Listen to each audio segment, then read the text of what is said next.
ഇനി GSMന്റെ ട്രീറ്റ്മെന്റിനെ കുറിച്ചാണ് നമ്മൾ നോക്കാൻ പോകുന്നത്. GSM അഥവാ ജെനിറ്റോയൂറിനറി സിൻഡ്രോം ഓഫ് മെനോപോസ്, അതിന്റെ ട്രീറ്റ്മെന്റ് എങ്ങനെയാണ്?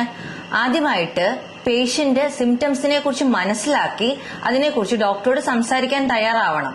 അതിനായിട്ടുള്ള എഡ്യൂക്കേഷനാണ് ആദ്യം ചെയ്യേണ്ടത്.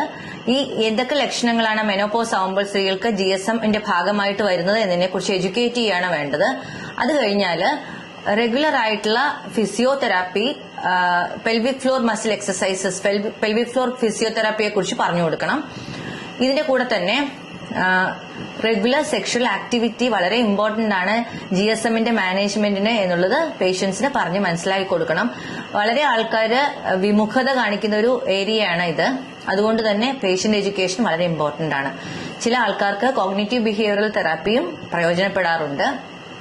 ഇതുകൂടാതെ നോൺ ഫാർമക്കോളജിക്കൽ ആയിട്ടുള്ള ഓപ്ഷൻസ് കൂടാതെ ഫാർമക്കോളജിക്കൽ ഓപ്ഷൻസിൽ ഹോർമോൺ ഓപ്ഷൻസും നോൺ ഹോർമോൺ ഓപ്ഷൻസും ഉണ്ട്. നോൺ ഹോർമോൺ ഓപ്ഷൻസിൽ ലൂബ്രിക്കൻസ്, മോയ്സ്ചറൈസർ തുടങ്ങിയ സാധനങ്ങളാണ് ഉപയോഗിക്കുന്നത്. മോയ്സ്ചറൈസർ വജനൽ ഡ്രൈനസ് മാറ്റാനായിട്ട് സ്ഥിരമായി ഉപയോഗിക്കാവുന്ന ഒരു ഓയിന്റ്മെന്റ് പോലത്തെ സാധനമാണ്. പലതരം മോയ്സ്ചറൈസേഴ്സ് അവൈലബിൾ ആണ്. ലൂബ്രിക്കൻസ് സെക്ഷൽ ആക്ടിവിറ്റിയുടെ സമയത്ത് ഉപയോഗിക്കുന്ന ഉപാധിയാണ്. ഇതുകൂടാതെ ഈസ്ട്രജൻ അടങ്ങിയ ക്രീമുകൾ ഉപയോഗിക്കാം. ഇതൊന്നും കൊണ്ടും ഫലം കിട്ടുന്നില്ലെങ്കിൽ ഈസ്ട്രജൻ കഴിക്കേണ്ടി വരാറുണ്ട്.